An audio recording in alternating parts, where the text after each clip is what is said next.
He was born in Parma, Ohio in 1928, then raised in Milwaukee, Wisconsin. He grew up fascinated with rockets, but his family could not afford to send him to the elite colleges that taught rocketry. He went instead to the Naval Academy, settling, he thought, for aviation instead of outer space. He flew twice during Project Gemini and twice in Apollo, and was on his way to the moon when an oxygen tank deep in the heart of his spacecraft exploded. He is James Lovell, and he is a legend of air power.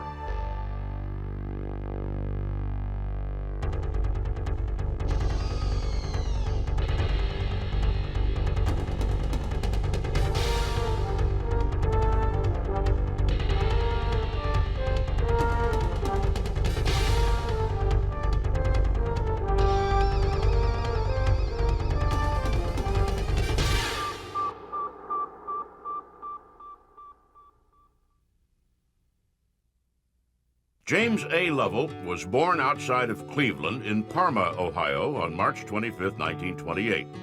His family moved soon after to Milwaukee. His father died when he was only 12. Lovell and his mother, left alone, formed a tight-knit family unit that scraped by. Lovell was fascinated by rocketry, and as a student in high school, he actually built a rocket with the help of some friends and a chemistry professor. And he launched the rocket, and it did indeed fly about 80 feet up in the air, whereupon it exploded into what he described as a fabulous suicide.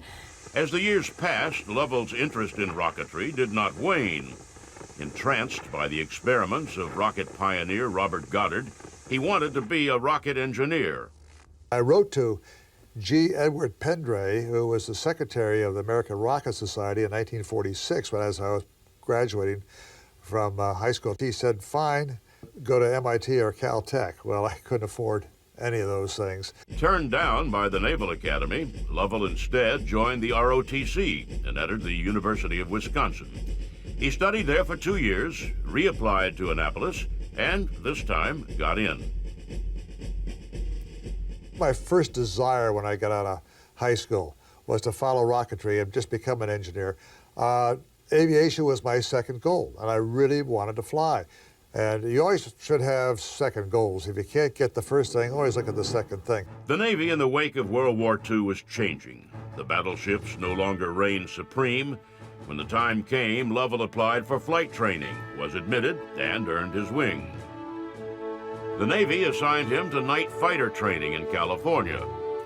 In 1956, flying a mission at night off the carrier Shangri-La in the Sea of Japan, Lovell homed in a Japanese radio station instead of the ship's beacon and got lost. I had an E-pad that I had developed on the cruise over to Japan that would light up, and when I had it plugged to the ship's receptacle, and when I lit the E-pad up, it blew all the lights inside the airplane, all the cockpit lights out, completely dark. Couldn't believe it. Lost, alone, out of radio contact with his home base, and unable to read his instruments, Lovell seemed doomed. Looking around, he saw the pale glow of luminescent plankton churned up by the screws of the Shangri-La. With a wife and small children back on shore, Lovell followed the dim line, hoping it would lead to the Shangri-La. It did. He drove his plane down on the deck so hard, it blew too tired. The skipper of my team, very, very smart individual, put me on the very next flight. The next night, launched me off again. And that was the best thing in the world that happened to me. Soon after, Lovell requested assignment to the Navy's test pilot school at NAS Patuxent River in Maryland. He graduated first in his class and stayed at Pax River for 4 years. He was assigned to test aircraft electronic systems, which involved a lot of flying in circles, painting different things on the plane's radar. Now, there are 4 test divisions at that time at Pax River. Flight test, service test, armament test, electronics test. Everybody who graduates from test pilot school wants to go to flight test. You check out all the performances of the aircraft, what it can do. Service test is not bad because you run the airplane and run it until find out what breaks, what goes wrong. Armament test, well, it's pretty good. You find out how to drop the bombs and fire the rockets and shoot the guns. Electronics test, I mean, all you do is circle small cities around and check out the electronics and the radar and things like that. That's the last thing I wanted to do. That's the first thing I got. In the aviation community, the hot topic was the inevitability of space exploration. The Russians had launched Sputnik, and the new American space agency, NASA, had announced Project Mercury. Lovell got orders to report to Washington for what was referred to as Spec Ops. When he arrived, he found himself in a room with more than 100 other pilots. Spec Ops training turned out to be the first stage of astronaut recruitment. We went looking for possible candidates in a variety of areas, and there were certain possibilities. Some people suggested they should be race car drivers. They would have the right kinds of skills, and once again, coolness under pressure and so forth. They would be used to be taking a lot of risks. So there was some reason for that. But when you start looking around seriously, since flying in space is an adjunct of flying in the air, it makes a lot of sense to go look for pilots. And the ones who were doing high-speed performance flying were all in the Air Force, so that's where we ended up going. Or I shouldn't say just the Air Force, but the Air Force, the Navy, and the Marines. This, to me, was almost the epitome of what I really wanted to do. I couldn't be a rocket engineer. I got into the Navy.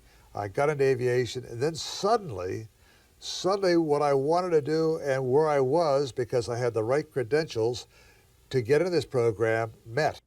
32 pilots passed through to the next stage, medical testing.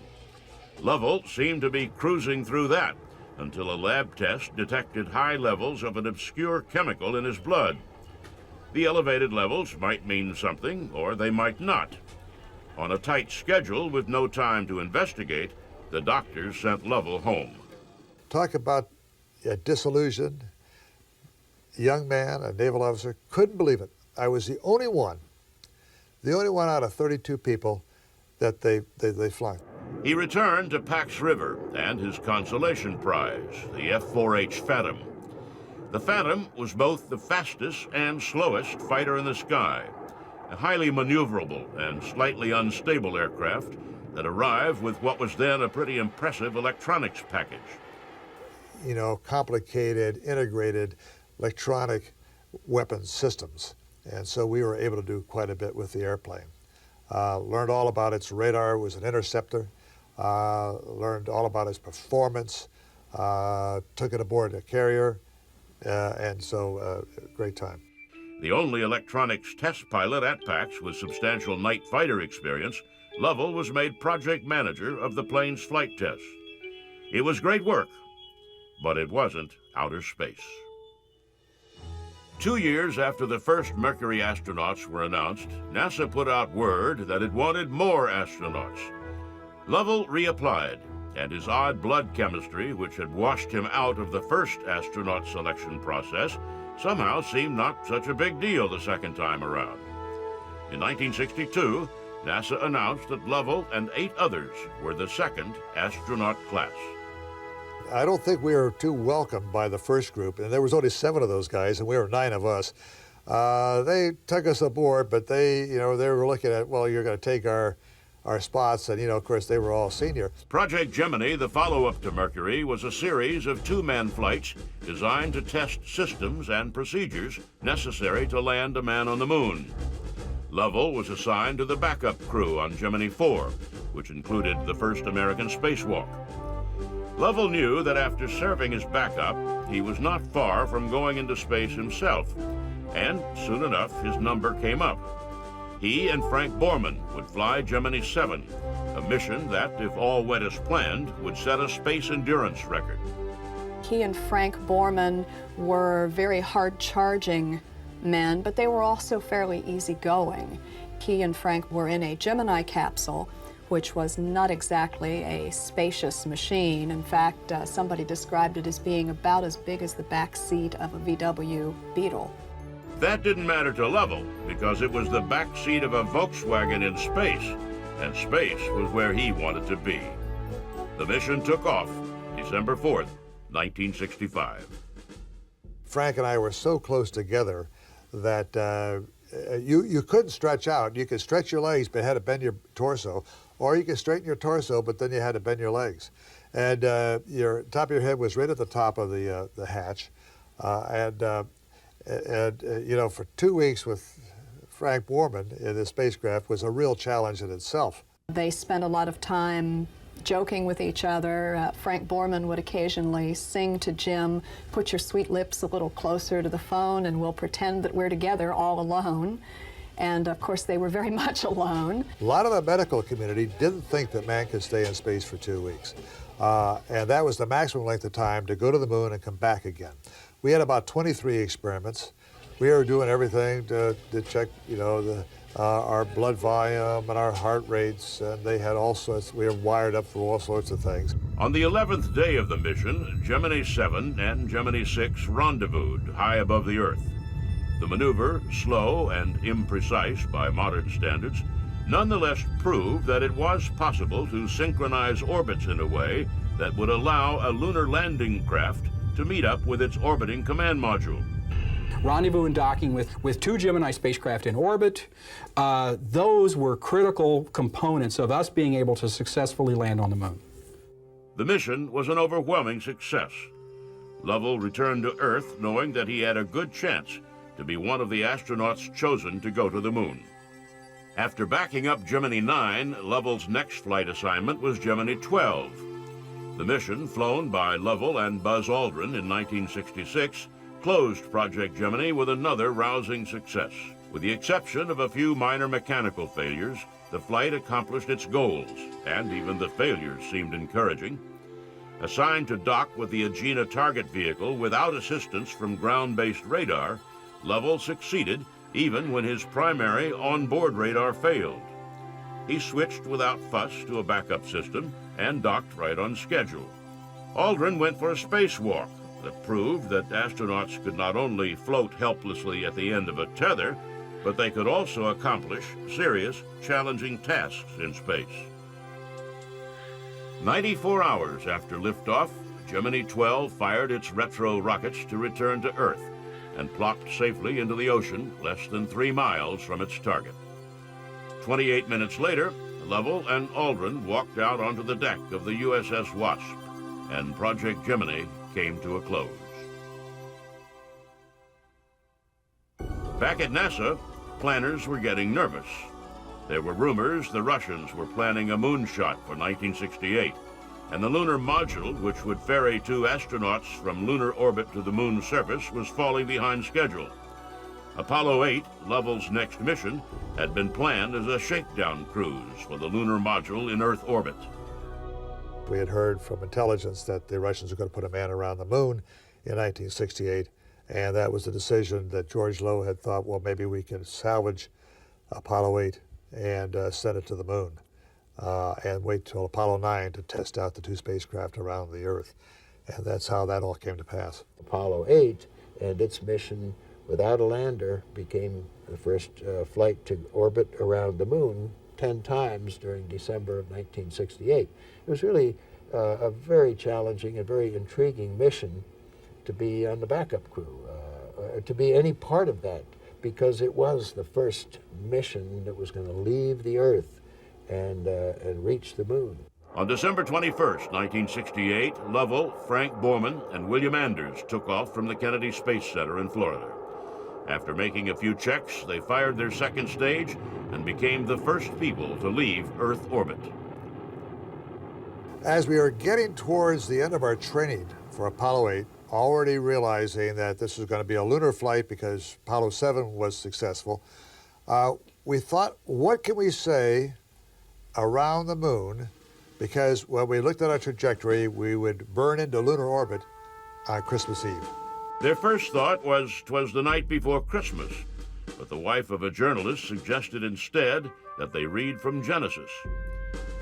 In what is without question one of the most moving moments in human history, the first people to look at the moon close up pointed a tiny television camera at the lunar surface and took turns reading to the whole world from the Bible. And for all the people back on Earth, the crew of Apollo 8 has a message that we would like to send to you. In the beginning, God created the heaven and the earth was without form and void, and darkness was upon the face of the deep.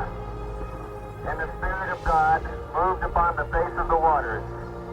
And God said, "Let there be light." And there was light. And God saw the light, that it was good. And God divided the light from the darkness. And God called the light day. And from the crew of Apollo 8, we close with good night, good luck, a Merry Christmas, and God bless all of you on this good earth. With 3 trips into space behind him, James Lovell showed no disappointment when he was not named to be among the first to land on the moon. His time, he knew, would come. When Neil Armstrong and Buzz Aldrin walked on the moon, it completed what had been a kind of national obsession. From President Kennedy's audacious proclamation that the United States would put a man on the moon by the end of the 60s to the return of Apollo 11, the socially and politically polarized United States had been able to agree on little except the fascinating achievement of manned space travel. But once Armstrong, Aldrin, and Command Module pilot Michael Collins returned to Earth, some of the public excitement about space travel seemed to dissipate. Apollo 12 seemed like a rerun. And by the time of Lovell's next flight, Apollo 13, the public's attention had started to roam. On April 11, 1970, Lovell and his crewmates, Jack Swigert and Fred Hayes, lifted off. The mission was going well. Even mission control on the ground seemed blasé about man's third mission to the moon. The capsule seems in real good shape, Capcom Joe Kerwin said to the astronauts. We're bored to tears down here. Take off on that flight? April 11th, 1970 at 13:13 Central Standard Time. We weren't superstitious, but maybe I should have been. 9 hours later, 200,000 miles from Earth, and outbound at a speed of nearly 25,000 miles, an oxygen tank in the spacecraft service module blew up, knocking out virtually all life support systems for the capsule. We didn't know what happened at first. I looked at Hayes, and he didn't know what occurred. I looked at Jack Swigert, of course, and Jack was probably saying to himself, why am I on this flight? I was the backup. It was essentially an also-ran of Apollo 11, and all of a sudden, when it looked like none of them thought they were going to get back alive. No one had ever been in so much trouble so far from home. There were 3 men 90 hours from Earth, utterly dependent on the lunar module, a self-sufficient pod designed to support 2 men for only 45 hours. We tried to close the hatch between the 2 vehicles, thinking that at first maybe a meteor had hit the vehicle. We weren't successful in closing that hatch, which of course is a requirement if you're going to make a safe landing back on Earth. But we tied the hatch down to a couch, and then looking at the symptoms that were occurring, because loss of all of our oxygen would mean loss of all of our electrical power, and then loss of our propulsion system. To preserve power, they cut consumption by 80%. The temperature in the tiny spacecraft dropped to the point where hypothermia became a very real problem. Lovell was the commander, and it was up to him to set the tone. It was up to him to keep everybody from going nuts. And certainly there were moments when none of them thought they were going to get back alive. So we had to start using all those crisis management techniques and good leadership on the part of the ground people and teamwork to get together to try to determine out what was wrong and use our imagination to figure out how to take care of things. On the ground, engineers calculated small maneuvers that would keep Apollo 13 on a course that would slingshot it around the moon and back toward Earth on what is called a free return course. The solution was an emergency manual burn, a procedure deemed so unlikely that the emergency manual documenting it had not been included on the flight in order to save weight. But Lovell had been involved in the development of the manual, and as Mission Control watched in Houston, he and his crewmates powered up the command module, burned its engine for 4.5 minutes, and got their craft online for Earth. Then we thought everything was okay because we thought we were back on the free return course, and we had nothing going for us except the radio and a little fan to circulate the atmosphere. All the navigational aids, the guidance system, the computer, they were all shut down. Couldn't afford the electrical power. And then finally on the way home, ground tracking us said we were no longer on the free return course. and that we had missed the Earth's atmosphere for a safe landing if we kept on this course. The pilot, who had once followed algae back to his aircraft carrier, aimed his spacecraft home using a primitive sighting device in the lunar module nicknamed the Exterminator. He had a margin of error for less than 1 degree in any direction. He nailed it. He nailed it. And that was using the Earth's Terminator, the little gun sight we had in the lunar module window, to get in the proper position to use the lunar module engine to reestablish ourselves inside a very small 2-degree pie-shaped wedge to get us into the Earth's atmosphere, which we did by just brute force, no autopilot to help us stabilize the vehicles. And both Fred and I working in the spacecraft together, Jack doing the timing because even the clock was shut down. Got back in, of course, and the story, of course, is well known. We did make a safe landing in the Pacific Ocean, just about where we would have made the landing, but we arrived there several days early. It was described by NASA after the fact as a successful failure. And it was certainly that. I would take it a step farther and say it was a miracle, and certainly a testament to the people at NASA and their ability to put their heads together, to work the problems, and to come up with solutions to an incredible situation and series of events that when you look back at it and you analyze everything that went wrong in Apollo 13, which started obviously with the oxygen tank bursting and taking out a healthy portion of the command module, and went on to the problems with carbon monoxide, the issues with the electrical system. When you put all that together and you consider the fact that these are 3 men who are exhausted, who are frightened, albeit trained to control that fright, but are certainly probably 75% convinced that they're not going to get home alive. You've got electrical failures, mechanical failures. The one thing you didn't have with Apollo 13 was human failures. I look at it like now like a game of solitaire. You know, the game starts, you pick up a card. As long as you put that card someplace, the game continues. It's only when you pick up a card and there's no place to put it that the game ends. That never occurred on Apollo 13. We always had one more card that we could put someplace to keep the game going.